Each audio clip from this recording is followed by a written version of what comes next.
Une triste semaine dans le monde, l'Europe une nouvelle fois ciblée, attentat terroriste en plein cœur de Londres mercredi dernier, 4 morts dans une attaque à la voiture bélier sur le pont de Westminster, puis une attaque au couteau aux portes du Parlement.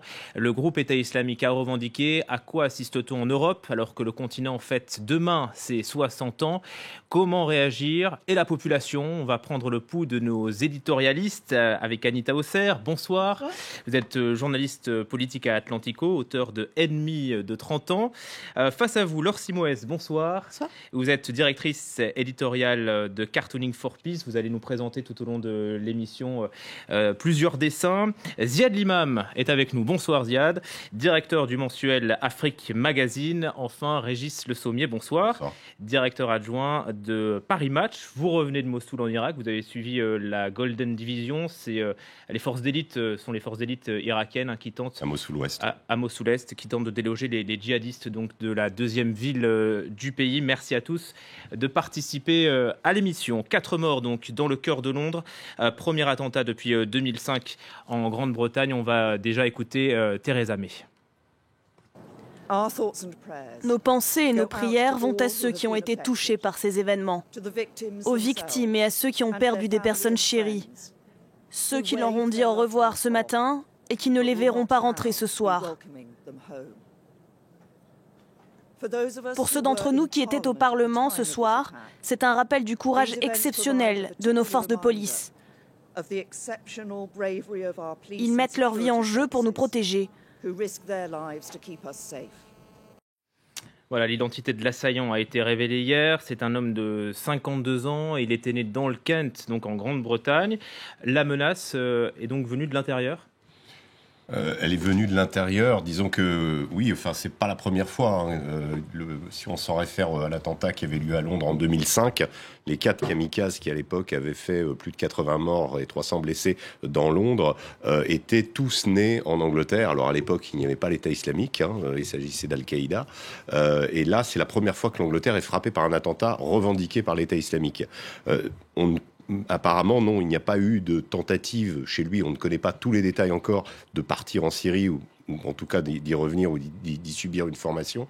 Ce qu'on peut noter à la lumière un petit peu des récents attentats attribués à la mouvance djihadiste, en tout cas, que ce soit celui d'Orly, où on s'aperçoit que l'individu, finalement, utilise ce slogan opportuniste à la fin pour agresser, voilà, mais n'est absolument pas relié avec un quelconque groupe, c'est que il y a un message qui continue à être diffusé, même si les trajets des djihadistes vers la Syrie et l'Irak sont bloqués, les retours sont extrêmement compliqués. Sur le terrain, vous parliez de Mossoul tout à l'heure, la poche, environ la moitié du quartier ouest de Mossoul est entièrement encerclée aujourd'hui, donc les djihadistes ne peuvent plus sortir. Ça va être la même chose pour Raqqa et c'est extrêmement difficile aujourd'hui pour eux de revenir en Occident. Néanmoins, ce qu'on remarque, c'est que le message a toujours un écho et ce message, il a été édicté par donc Abou Mohamed Al-Adnani, qui était le porte-parole de l'État islamique, le numéro 2, qui avait dit prenez une voiture, foncez dans la foule, prenez une pierre, défoncez-leur le crâne, etc. Et que ce message, et c'est intéressant parce que les communiqués à chaque fois sont un peu similaires, c'est-à-dire ils disent il a répondu à l'appel. Et cet appel, il est là. Donc il suffit aujourd'hui que de regarder que l'État islamique est dans une situation extrêmement critique sur le terrain, peut-être que le califat va être vaincu, et donc un certain nombre d'individus proches de cette mouvance, ou ayant des sympathies, peuvent être tentés justement de passer à l'action. Et c'est peut-être ce qui est en train de se passer, c'est-à-dire qu'on voit cette multiplication d'individus pas du tout formés, mais pour eux, il suffit de sortir un couteau, de blesser quelqu'un, même de tirer en l'air, et tout de suite ça met une ville en état de siège, tout de suite ça crée ce qu'on a vu hier en Angleterre et à Anvers également. Mais ces mouvances islamistes, elles existent depuis très longtemps en Angleterre. On a ce terme qui est revenu, le Londonistan, qui a donné en des années 2000 un réseau qui avait pignon sur rue. Ziad Limam, on fait le lien évidemment avec le groupe État islamique, mais le pays connaissait quand même cette menace. Oui, mais je pense que le Londonistan, c'était une autre histoire. C'était une tentative du gouvernement anglais de de maîtriser sur son sol un certain nombre de mouvements qui ne s'attaquaient pas directement à l'Angleterre, qui avaient des activités vis-à-vis de leur propre pays d'origine. Donc c'est ce qu'on a reproché aux Anglais, c'était de jouer, un certain nombre de gouvernements ont reproché aux Anglais de jouer un double jeu, puisque d'un côté, eux devaient lutter contre l'islamisme, qui était alimenté par des idéologues qui allaient à la fameuse mosquée de Finsbury, etc. Ouais. Donc ça, je pense que c'est une période hantée, y compris pour les Anglais, qui, une fois qu'ils ont été menacés, ont petit à petit déverrouillé ce Londonistan. Moi, je pense que vous avez raison. C'est-à-dire que ce qui se passe aujourd'hui, c'est que sur le terrain, le califat est en train d'être défait. Et donc, il y a une volonté de ce qui existe encore opérationnel du califat. Et là, Internet, le monde digital joue un rôle extrême. C'est-à-dire qu'on peut gouverner des gens à distance comme ça assez facilement pour faire exister le combat de l'État islamique avant qu'il ne soit sur le terrain des faits. Le deuxième problème, c'est que ces profils sont... Enfin, on en a déjà parlé ici plusieurs fois. On a affaire à des profils surréalistes. C'est-à-dire qu'il y a un vivier qui est chez nous, il faut le dire.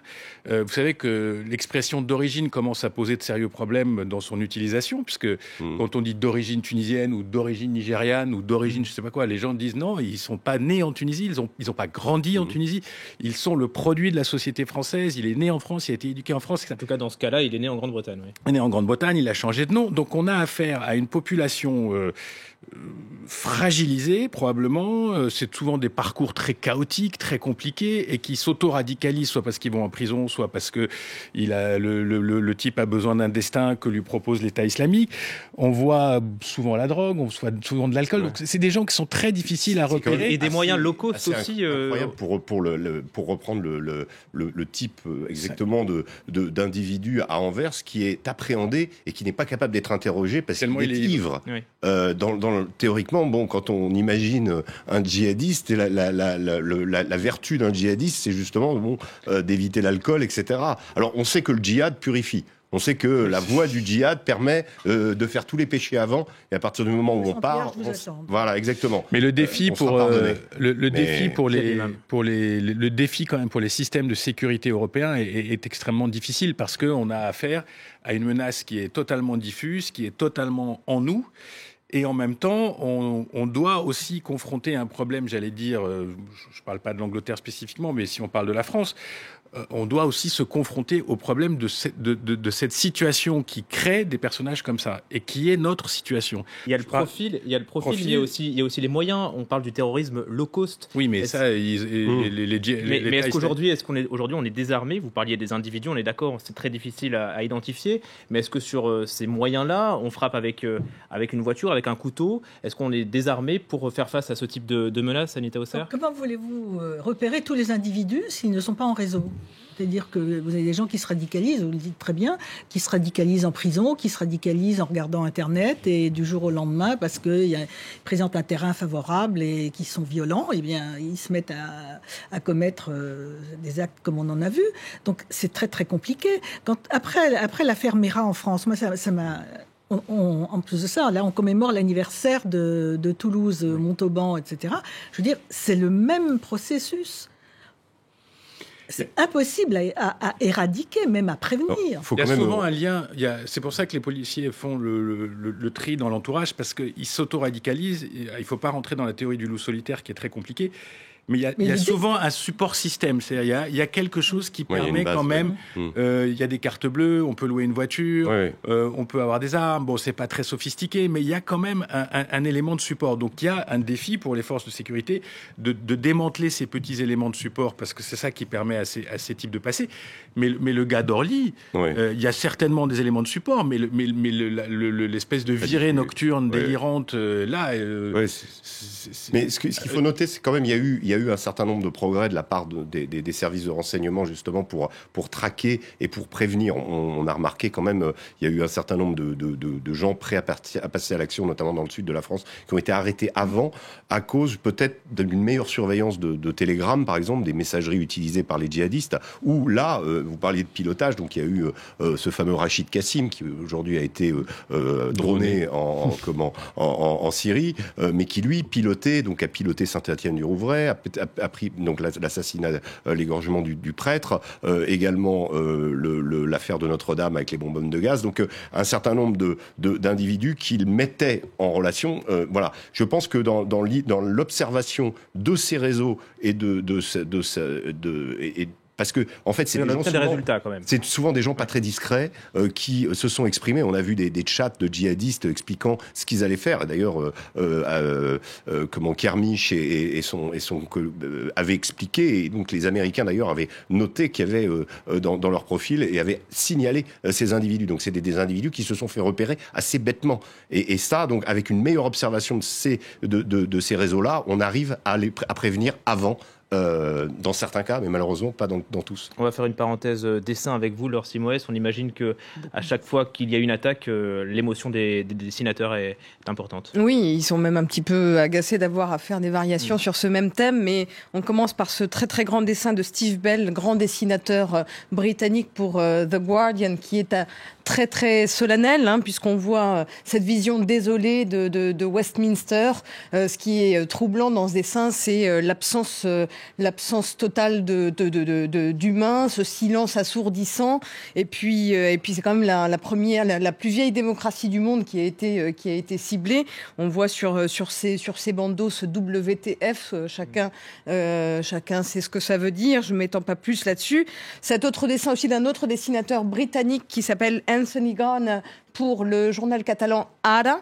Il est évident que voilà, Big Ben, alors c'est pas l'heure exacte de l'attaque, mais le temps s'est arrêté pour Big Ben dans la capitale anglaise. Un autre dessin aussi d'un dessinateur palestinien qui s'appelle Khalil Abou Arafé pour le journal Al-Quds. Toujours pareil, ces silhouettes comme ça, symbole de la capitale anglaise, qui sont très solennelles, sans âme qui vit. Et puis cette espèce d'explosion en plein cœur. Un autre dessin aussi de Raima, dessinatrice vénézuélienne pour Cartoon Movement, où on récupère le cliché d'Alice au Pays des Merveilles, avec l'écrivain évidemment anglais Lewis Carroll. Le terrorisme s'est invité à la table du Tea Time. Cet autre dessin aussi intéressant de Pierre Balouet qui fusionne, alors là tout le monde reconnaîtra évidemment le fameux bearskin des gardes royaux et puis la barbe que portent nombreux dirigeants djihadistes, mais c'est un dessin qui justement parle de cette dissimulation, du fait que ces électrons libres maintenant se camouflent dans la foule et arrivent tout le temps à nous surprendre. Et puis enfin un autre dessin aussi de Kroll, dessinateur belge pour Le Soir. C'était, je crois que c'était la veille de l'anniversaire aussi de l'attentat de Bruxelles, de mars, à l'aéroport et dans le métro. C'était il y a un an, tout juste un an. On voit parmi ces queues vers les départs d'aéroport et puis dans le métro qu'il y a la silhouette de la mort qui s'est immiscée.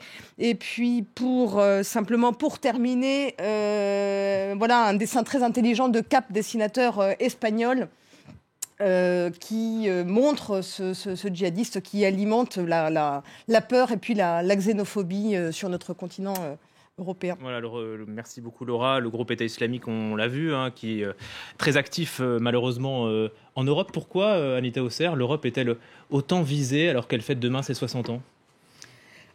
Vous parlez des 60 ans de l'Europe ou de... Est-ce qu'il y a des intérêts en Europe spécifiquement ? Est-ce que l'Europe est mal préparée face au terrorisme ? Il y a la coalition déjà des pays européens, mais l'Europe en tant que telle... Enfin, moi, je trouvais que c'était une ironie cruelle que l'Angleterre soit visée alors qu'elle quitte l'Europe.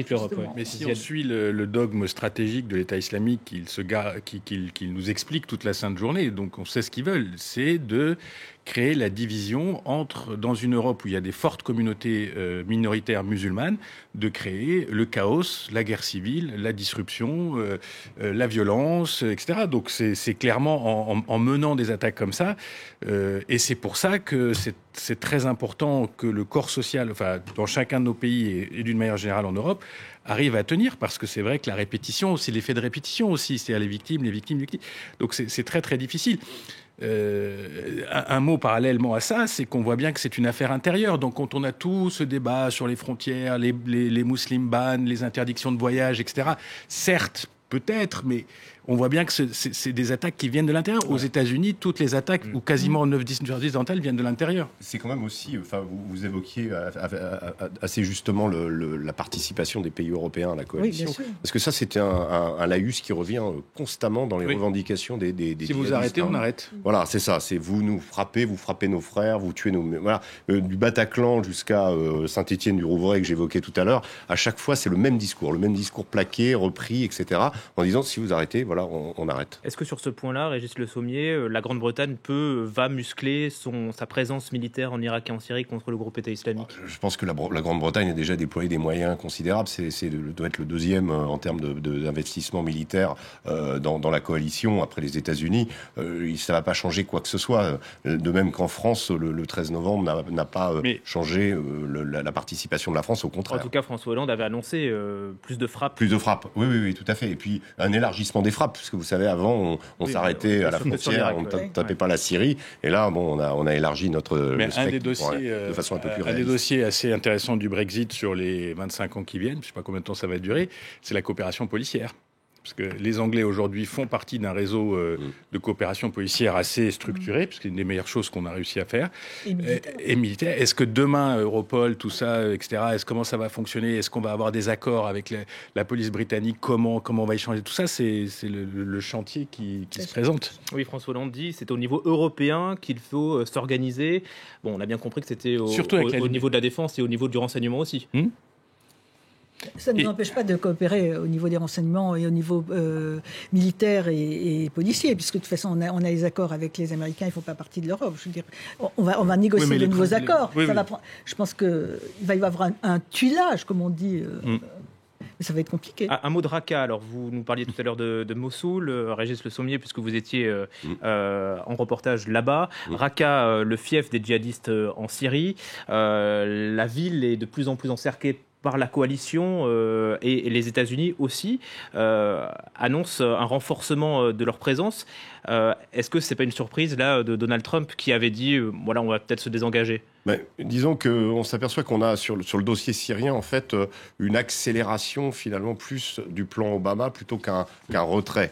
On a pensé à un moment que Trump allait regarder les choses, mais finalement il n'y a pas beaucoup de choses qui ont changé, si ce n'est effectivement un investissement plus important, l'envoi de Marines, d'un contingent supplémentaire, la formation effectivement de ces Syrian Democratic Force qui sont en fait le fer de lance majoritairement kurde, mais aussi avec des éléments arabes, parce que le gros problème étant dans le Kurdistan au nord, puisque c'est là que sont les bases, et que la poussée vers Raqqa va se produire, c'est que Raqqa a la même configuration que Mossoul, c'est que c'est une population majoritairement sunnite, arabe sunnite, et que il est très, très difficile d'imaginer des Kurdes envahir la ville, et en tout cas la tenir. Pour Mossoul, les Kurdes ont fait leur partie, c'est-à-dire pendant la poussée vers l'est, on leur a délimité un endroit jusqu'où ils n'iraient pas.